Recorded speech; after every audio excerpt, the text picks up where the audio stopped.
Hello and welcome back to the Aquapod. I'm your host Charlie, and on this week's show we're taking a look at open water swimming in Scotland. I'm joined by Colleen Blair, the open water lead for Scottish Swimming, who's also a member of the International Marathon Swimming Hall of Fame. We take a look at her journey in the sport, as well as the upcoming Scottish National Open Water Swimming Championships. I also catch up with Kerry Wood, the swimming pathway coach at Scottish Swimming, who was at the Best Fest Open Water Swimming Festival recently with members of the Open Water Development Squad in Scotland. And we also took a look at some of the recent international selections for Scottish athletes. Without further ado, let's get on with the show. So, delighted to welcome Colleen Blair onto the Aquapod for the first time. Colleen is a Regional Development Manager at Scottish Swimming with the lead of open water kind of sitting under your remit. You're also in the Marathon Swimming Hall of Fame for various swims and kind of amazing achievements over your open water career. And you may have also seen Colleen on your television over the past year or so after she appeared in Jules and Greg's Wild Swim on the BBC. How are you doing, Colleen? I'm doing fine, thank you. Do you think that was a fair enough observation and reflection of yourself, or is there anything that I'm kind of missing there as well? Probably not. I think that summarises most things. Yeah. Well, you've been doing open water swimming for a number of years. What is it that you love about it, and what do you sort of enjoy most now about working within Scottish Swimming and also being able to work in the kind of open water side of things as well? I think for me it's almost a full circle. So I started open water before wetsuits came in. So the championship started at 8 years old, unlike today that is 10. Maniki's Scottish Championships are coming up, and my dad just pulled out my first certificate from when I was 9 years old at Maniki. So for me, some of the swims on the series now is actually still the same swims as what I did a lot of years ago. So it's quite nice. I have had a long journey and I have been really lucky, but now being able to give back and make sure other people have the enjoyment that I did at the start that got me into the sport. Yeah, I guess in Scotland there's not loads and loads of lochs. Well, there is, but not many that are suited to hosting big events like our open water event and the district events as well. So it must be quite nice to go back to these places and see where you've raced and also be now back helping and supporting. Yeah, I think the weekend was the East District of Loch Lomond medal, so that used to be the Scottish Championships. So again, I raced at Loch Lomond over 30 years ago and with Maniki. So it's just nice to see how much the sport has developed and the different opportunities within it. But it's almost that full circle. Yeah. What is your kind of involvement then within open water swimming in Scotland? You're obviously the lead from the regional development point of view, but you're involved beyond that as well, aren't you? Yeah, so from my job point of view, I support the National Open Water Committee with the development of open water and at their events. So you normally see me with a timing system, supporting or on a boat or at the side, and trying to help some of the athletes out. Along with that, we're looking at how do we support coaches, which is a big gap, I think, and that's what we're working on at the moment. And then from out with a works perspective, I do quite a lot of supporting people who want to get into open water, who might have a fear of the water and just need somebody to go in with them to give them confidence. I promote marathon swimming, so more the channel swimming side of stuff and the traditional side of the sport. Sometimes for Loch Ness, I'm an observer for swimmers. The last couple of times been American swimmers coming across to swim the length of Loch Ness and need an observer, so I sit on their boats. And I'm also involved in ice swimming as well, where you race under 5 degrees. Yeah, that's one that I've covered a little bit, and it definitely doesn't seem fun to me, but I know that some people enjoy it, don't they? Definitely a labour of love then for you, isn't it? It's it's not just a job to you; it's something that you love and that you enjoy doing. Yeah, definitely. It is almost sometimes overlaps, and it's quite hard to know where that overlap is and where my personal hat is versus professional hat. But there is something about the open water and the cold and the benefit from that the more that we could get people doing it safely, I think is a good thing. Yeah, and that kind of safety piece is really important, isn't it? There is access to water in Scotland pretty much everywhere you go, be that the sea, be that rivers, be that reservoirs or lakes or lochs. Um, so it is making sure that that is done in the safest way possible, isn't it? What are the kind of bits and bobs that you do to kind of help promote that? I think there's a lot of things people, it's finding local groups with local knowledge. The seas, you've got your tides and your currents that you've got to be aware of. Rivers, thinking about where your start point is, but where your get out point is. If it's a current flowing, has there been rain? Has there been a change in the flow? And then the lochs, it's about the water quality and other users. So I think a big thing people forget, if it's raining, it can affect the water quality because everything on the Hmm. land washes into the water, and it can change the currents and the tidal movements because of that. So it's just being aware of the weather, not swimming on our own, and probably wearing a tow float if you are going out on your own. Wearing a tow float so people can see you, and it is a buoyancy if you get into difficulty. But I think for club swimmers, there are a lot of managed venues. So there's Hmm. venues that run open water swimming sessions that have safety cover. So if you're not sure, or if you're a club one to do it, there's guidance workshops for the clubs. If you've just got one or two swimmers, look to see if there's a venue near you that has safety cover, which then that kind of takes the pressure off and you know that you're doing the right thing. Hmm. Yeah, no, absolutely, and there are so many opportunities now, and it's becoming so popular, isn't it? Not just open water swimming from the competitive point of view, but wild swimming, duking, all these kind of related activities, and the safety aspect is so important, isn't it? Whilst people are enjoying themselves and reaping the benefits of being outside and being in water. Yeah, I think there is so much benefits, and as I say, there's so different avenues across open water swimming now that there hasn't been in the past. And I think as people just understanding the dangers and the risks involved, and thinking, is it actually safe to go in? Because if something goes wrong, somebody else is going to have to go and get you. And I think some people think, I really need that swim to clear my head, but Mm. actually, what happens if something goes wrong? So for me, it is my clear my head, my breathing space. However, I am also sometimes reflective of, is it actually safe to go in, or is it a good example me going in because Mhm. others will follow me because of the conditions? So it's just thinking safety. And is that something that you do each time as well, that you go into the water, making that kind of, or ensuring you make that conscious decision about safety as well? Yeah, and I think sometimes I've not gone in, and people I swim with who probably aren't as confident swimmers still go in because they want that fix. But to me, Hmm. the water's always going to be there, so you're better to say, actually, it's not the day to Yeah. go in. And I've got a few people who message me, like Jules and Greg have sent me a video Yeah. saying, what do you think of the river? Is it too fast to swim in? So at least the message is slowly getting out there that actually we do have to think about these things. Hmm. Like you've kind of mentioned there, you love going out swimming. It's pretty much every day. I think I'm right in saying. What do you love most about it, and what are the sort of reasons that you do it? Think I've probably got two sides. My everyday, it's my cam, it's my switch off from everything. As soon as you go into the cold, your brain just goes quiet and you can breathe, and it is just one arm after the other, and it's just that timing. And I probably just zone out from doing it for years, and it's just that quiet time, Hmm. and it's almost a reset button. So for me, yeah, sometimes I go at night, sometimes I go early morning, but it's just hitting that reset, and it's just that calming effect in the cold.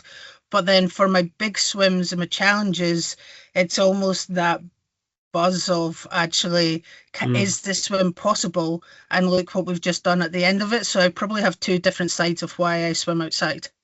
You mentioned obviously Jules and Greg there, and if anyone hasn't seen it, it's a fantastic program. Jules and Greg's Wild Swim on the BBC, and you appear in one of the episodes, Clean. But I thought one of the best parts of that was the sort of variety of different reasons why people swim. For some people it is that kind of challenging aspect. For some people it's getting away from something maybe traumatic that's happened. For others it's a community thing, isn't it? So there is that kind of wide variety, and it's important to kind of share that and say that there's loads of different reasons why you can swim in a kind of outdoor setting as well. Yeah, definitely in the group I swim with, I think everybody has a different reason on why they do it, and it's their guy. And sometimes I'll get a message saying, any chance you can nip out for a quick swim tonight? I just need a swim. And it's quite good that the group that we're in, people can reach out and we're happy to do it so that people aren't going in on their own. But yeah, multiple reasons, and it's just good that it's more accessible as long as it's Hmm. done in a safe manner. Absolutely. Now, you've obviously been doing open water for a number of years, and a couple of years back, you were inducted into the International Marathon Swimming Hall of Fame. Firstly, was it a bit of a surprise, or had you kind of been expecting it? And what was that kind of achievement and honour like for yourself as well? I knew about it because of how the application process works. Because you have to sign off. Somebody else did it, the application, but you have to sign off to say you agree, and then it's point based in a ballot process. So I knew my name had been in it, but I'd been in it for about 3 years, so I wasn't expecting to actually be accepted. And I think for me, for the Marathon Hall of Fame, it's swimmers that vote. Once you get to so far through, the ballot is by your peers and by swimmers. So it's not a popularity contest. It's not who you know. It's done on the Hmm. merit of the swims you've done. So for me, it Yeah, was a great honor because other people that do what I do recognize what I do. yeah, So yeah, it was a bit different because of the process for that.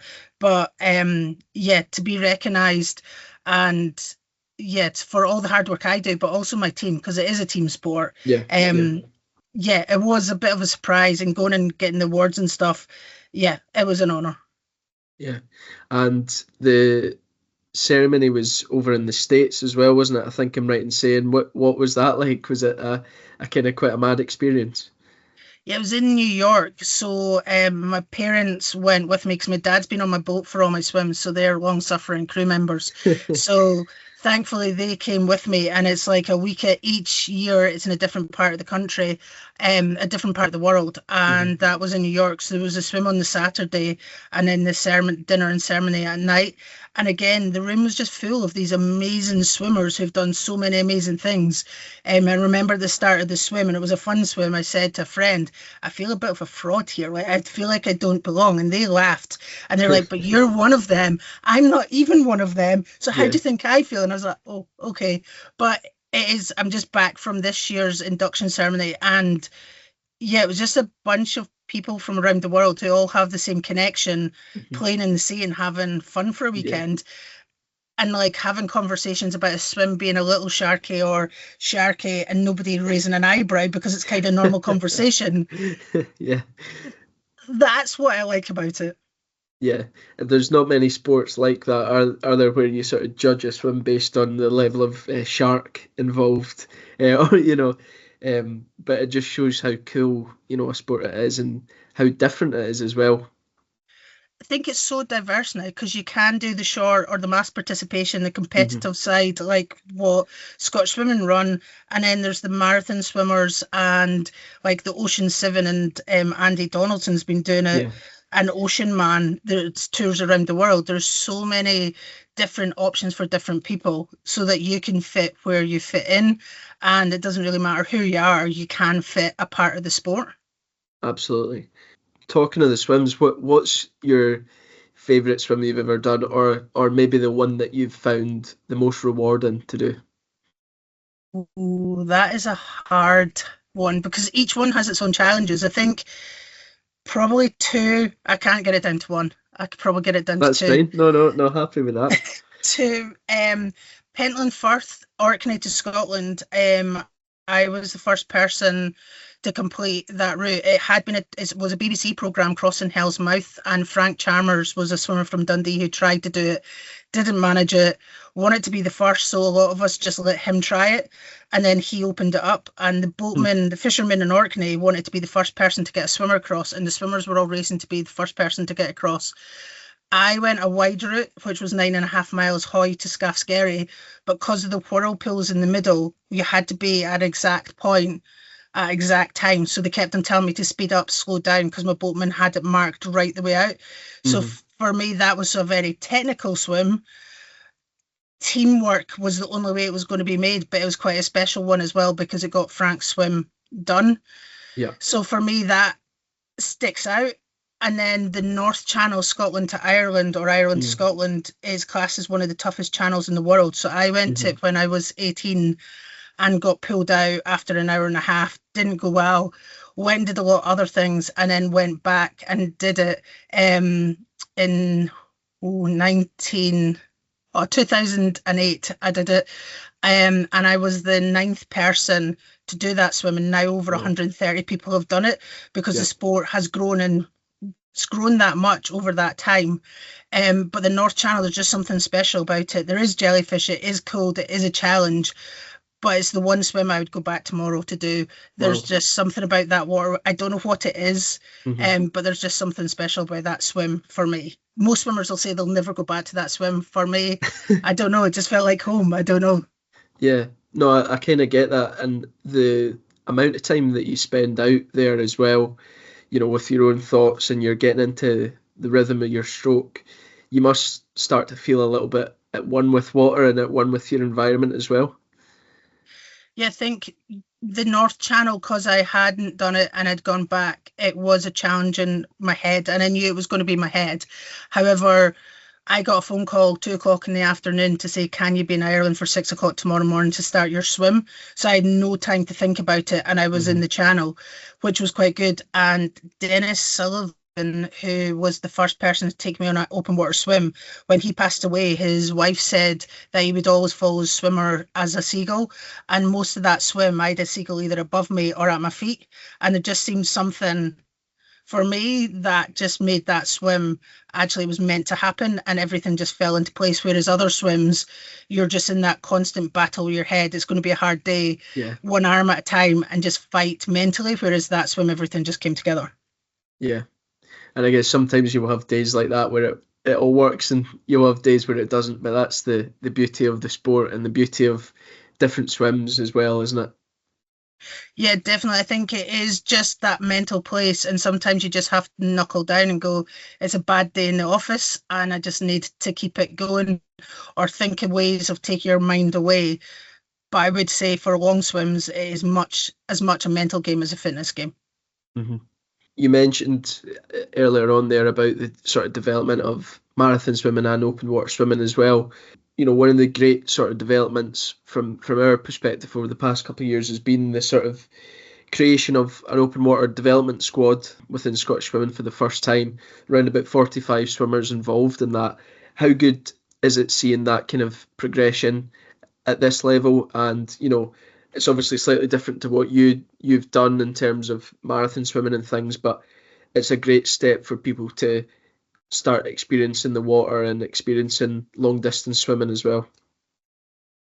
And what the development squad does, even when I swam back in the day, there was some clubs only had 1 or 2 swimmers. So for the swimmers to come together and create connections with other people that like the same part of the sport that they do, also opportunities to train together. Because like starts, you swim on top of each other. Like it is a bit of like you do swim on top of each other. You don't get that opportunity if you're training in lanes, but by the squad being able to come together to learn skills, understand a bit about open water, and then go in the pool and practice, it's invaluable really, because it is when you go in the water and the first time somebody swims over the top of you, you kind of need to get used to it. Whereas the development squad brings them together to practice sighting, practice turning, practice everything they need to do in a safe environment.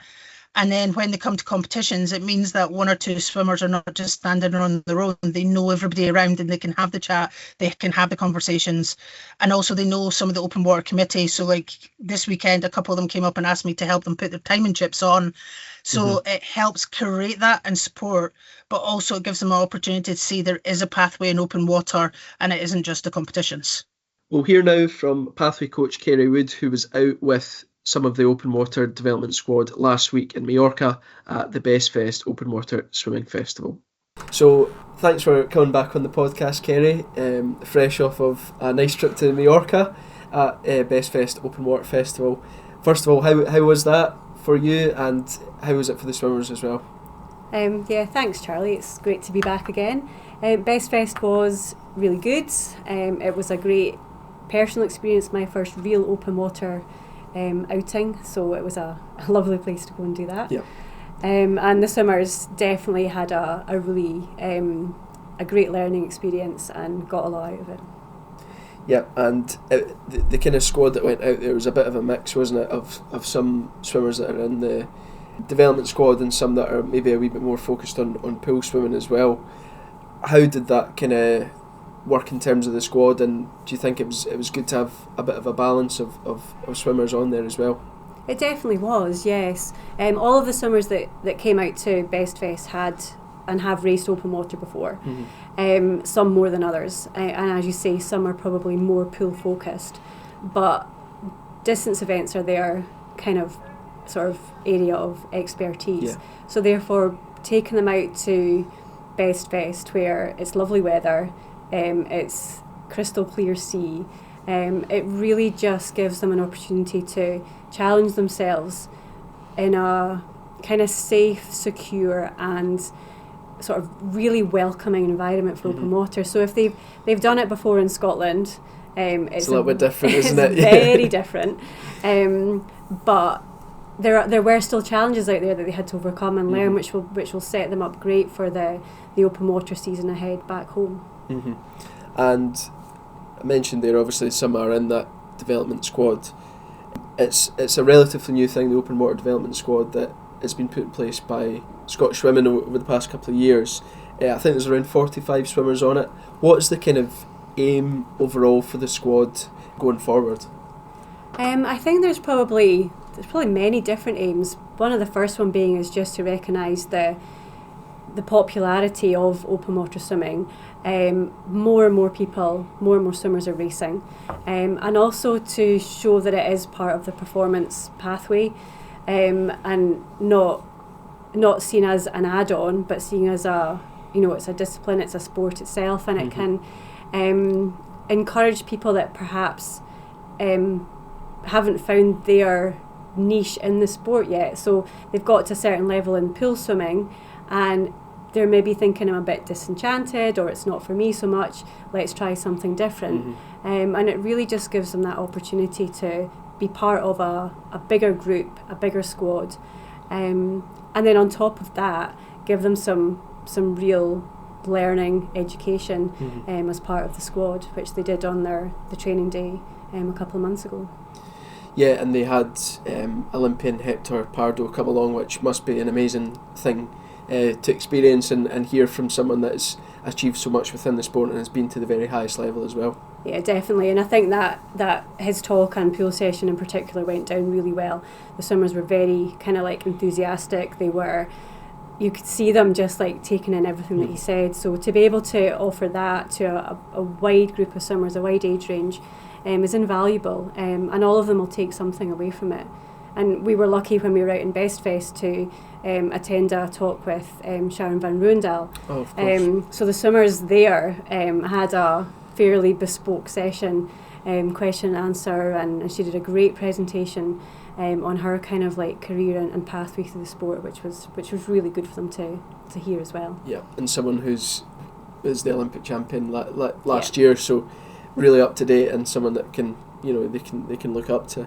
Going back to Best Fest, it's quite an interesting competition, and there's quite a lot of layers to it, isn't there? Different distances, but also kind of with wetsuit and without and things.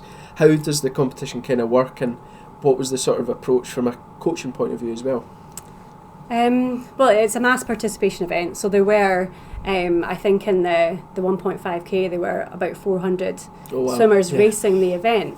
And that ranged from our elite junior athletes, that was the category they were in, to over 60s who were there on holiday and decided to do a race. So it's a very, very broad spectrum of people taking part, but they do it really well in terms of they split the categories. So you have your elite juniors, your elite seniors, and they go off first in a smaller group, and you can choose to wear a wetsuit or not. The sea's warm enough, so you don't need to. If you wear a wetsuit, you forfeit any medal or points for the competition overall. So all of our swimmers raced in their open water skins. They opted not to race in wetsuits, and they just did a really good job, and they had some challenging racing conditions. There was a team of Italians out there. And within that elite group there's some senior swimmers as well, so they have to cope with that, I guess, just getting stuck in the racing. It can be quite full on in terms of in a pack, and the first day in the 5k they had to overcome some challenging sea conditions. The swell was quite high, so spotting the boys was tricky, so there was a lot going on and a lot of things to work with them on. And a lot of challenges that you wouldn't get in Scotland in terms of the heat, in terms of maybe some of the swell conditions like you mentioned, and then the maybe aggressive nature of certain racing styles and things as well that you might not get in the kind of domestic scene. Yeah, but I think it's always good to race against different opposition, people that you don't know, people that you've not seen before, so you don't necessarily know how they're going to approach their race or what tactics they're going to use.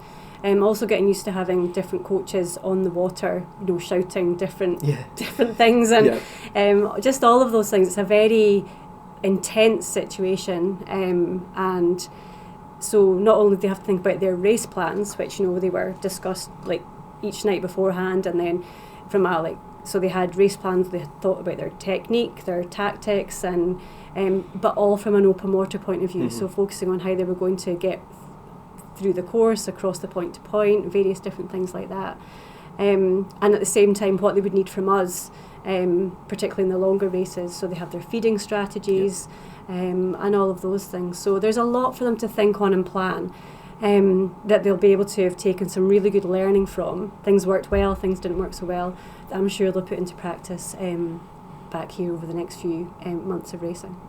And there was a number of positive results as well.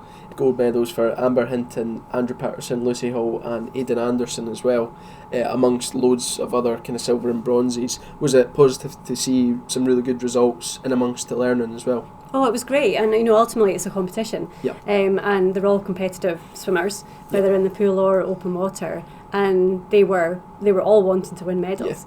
They wanted to get on that podium and come out the sea like as quickly as they could, because it was all so it was beach finishes, so they had to get out the sea and run out, and that's challenging once you've done a 5, 7, 10 or even a 1.5k, so and those are skills as well to work out how to actually start running when you've been swimming for a while. It was really good to see them all race hard. They were supportive of each other. It was a great team to be away with, and really pleased that they all achieved something, just competed and represented the Scottish Open Water Development Team really well. So overall a really positive experience then for the swimmers.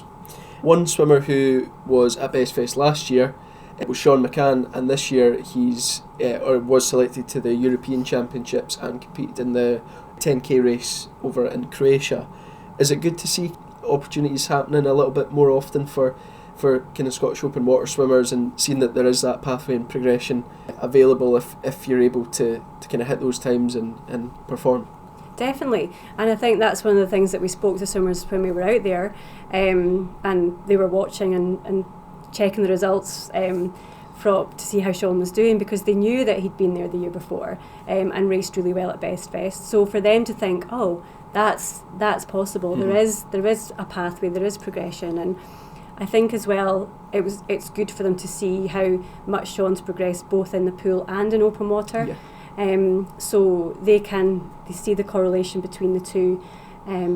So I think it's great. It's great for Sean, it's great for the kids that we had out in Best Fest, and then everyone else that's involved in looking to progress through open water. Brilliant. And also Luke Hornsey as well, who's been called up to the European Junior Open Water Championships, who again is another example of performing not just in distance, to be fair, but mid-distance up to distance, and then the kind of open water scene. And do you think it's good having those two different experiences, and do you think there's a lot of value in performing in both as well? Oh, for sure. And I think now that I've, first-hand experienced open water racing, I can see how that distance swimmer in the pool can transfer, but not only just transfer, but they can work together in tandem. And I think that the way that we're with looking at things within Scottish Swimming with the development squad, the other opportunities, and the linking in with Aquatics GB and on their team selections, then it's just really positive all round for open water swimming moving forwards. Brilliant. Well, thank you very much, Kerry, and hopefully we see the development continuing for our swimmers. Great to hear there from Kerry, who seemed to have a great week out in Mallorca, and some great swims out there and great development opportunities for our athletes.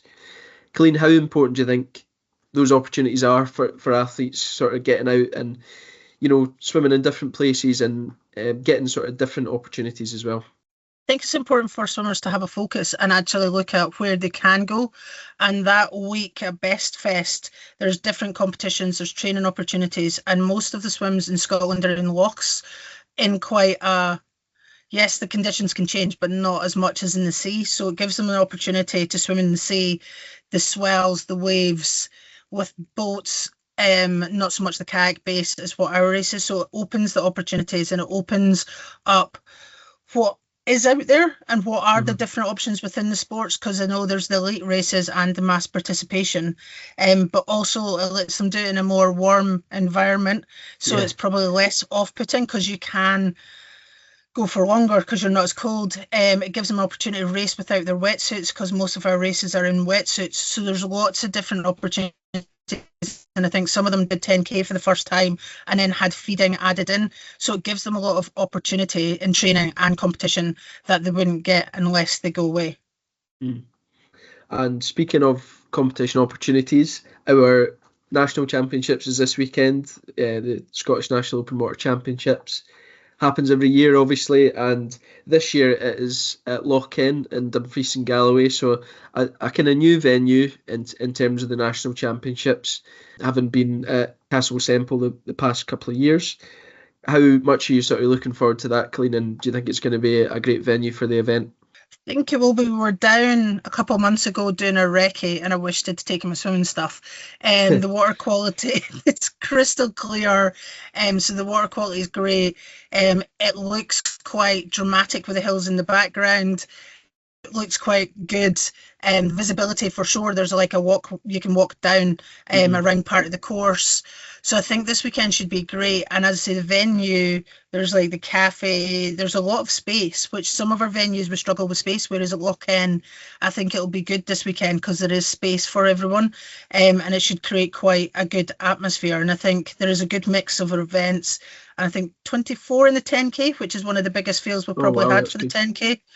So it'll be interesting to see how that goes with the numbers being bigger, but it just shows that more people. I know a few years ago there was like 3 or 4 people in the 10K, so the numbers are getting bigger and there's more people getting involved, which is great. And then on the flip side, there's like 500 meters for the 10-11-year-olds for those that are just wanting to get in, and then everywhere in between. It's great that there's that kind of range of events, isn't there? You've got that 10K, and there, I think I'm right in saying there's not many in the UK. Or not many events that do the 10K, so having that opportunity is really good, but also that sort of first step into open water racing with the 500 metres as well. Yeah, I think it gives opportunity for everyone, and the 10K is the only 10K event that isn't a mass participation, so a proper competitive environment. Then it is the only 10K race. But as I say, it is national championship, so it will be quite close, I think, in probably the 5 and the 2K is probably your busy ones. But it's good to see the numbers increasing. And it's always actually a pretty good race in those events, isn't it? Sometimes the 10K can get a bit more spread out, but generally speaking, the 2K and the 5K can be pretty close, and you end up with that kind of sprint finish at the end, which is always pretty entertaining for spectators at the side as well, isn't it? Yeah, I think the shorter races around the turns and at the finishes, they are more close together in a fight to get into that narrow finish chute to hit the slap board. Can be the 10K. It is about tactics. So Fraser Tetlow led most of the route last year. He went out fast, and then Ben McLaughlin just caught him, totally took over on the last route. So you can see the tactics, but for spectating and seeing the excitement, the shorter races are probably where it is. Yeah, it's I guess the 10K is almost like the equivalent of running's marathon, isn't it? It takes quite a long time. It requires a little bit of patience from spectators, but you do get that payoff at the end when you see the kind of victor coming through. What are you sort of most looking forward to this weekend then? Is there any races in particular or anything that you're looking forward to especially? I think it'll be interesting to see how it works, the 10K being so many. So I am distance, I'm going to go 10K. However, the numbers are up in the shorter events. And for me, it's seeing how some of the swimmers that were at Best Fest progress, how they were last year versus what they are and what they've learned when they've been away. And with the development squad, how are those swimmers putting the skills they've learned into practice and competition? So for me, it's probably seeing the development squad probably the next few years, how is that going to impact on the races and those swimmers coming through learning the skills that they're learning as part of the squad.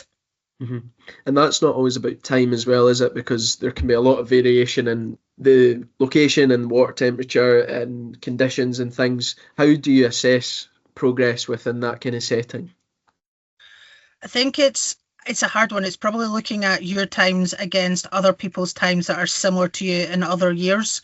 Because the wind, the temperatures, if it's a wetsuit, then you're faster in your wetsuit than skins. So if it's over 20 degrees, it's the referee's decision on wetsuits. So your time will vary massively. Yep. So it's probably looking at those around you and seeing what their times are versus yours rather than yours year on year, because it is quite difficult because the conditions change so much.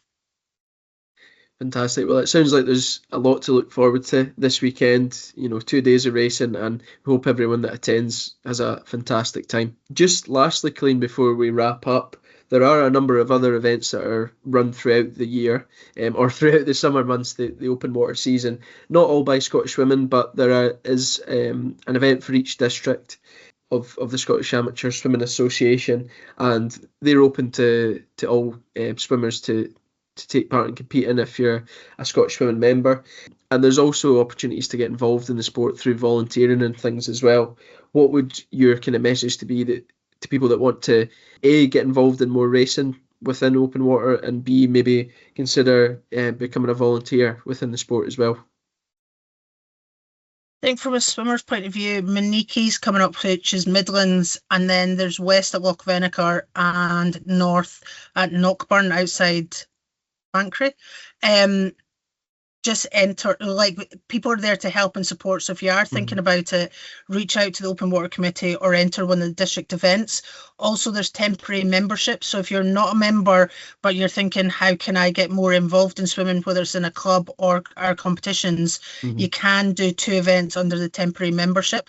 And there's also Yaba run events under Scottish Swimming, which are more point-to-point traditional. So if you're wanting to swim, there is quite a few options out there for club members. Volunteering, it is like a big family. Open water, really welcome, and there's so many things people can do, from making coffees for the timekeepers into being a technical official, into being a kayaker or on the rescue boats, or helping in the car parking, or helping at registration. There is a job for everyone, and it is a bit like a big family that people get to know each other because they do the same events. So it is just reaching out to ask, well, what skill set you have, or if you don't have a skill set but want to be involved, just reach out to the committee, because they will be able to find a role. And it is seeing the kids come out with their smiles on their face, joking, laughing, makes it totally worthwhile. Some of them come out struggling to breathe because of how hard they've worked, and then the big smile comes up. Yeah, that probably makes it worthwhile. Yeah, no, absolutely. And would that be your first point of contact then, the Open Water Committee, if people are interested in getting involved? Yeah, and I think on the website, Nicole Simpson's details are there, and she's the volunteer coordinator for the Open Water Committee. So you could reach out to Nicole, and Nicole will be able to help you, or the committee. Fantastic. So lots of opportunities to get involved in the sport in a number of different ways as well. Well, thanks very much, Colleen, for coming on. Really appreciate your time, hearing a little bit about your own journey and then your insights into this weekend's competition. So hopefully you enjoy yourself down there, and hopefully everyone that goes along and attends, either as a spectator or as a competitor, enjoys themselves as well. Thank you very much. Thank you. Thanks again to Kerry and Colleen for popping on the episode today, and thanks again for listening. If you enjoyed this episode, please leave us a review on Spotify or Apple Podcasts,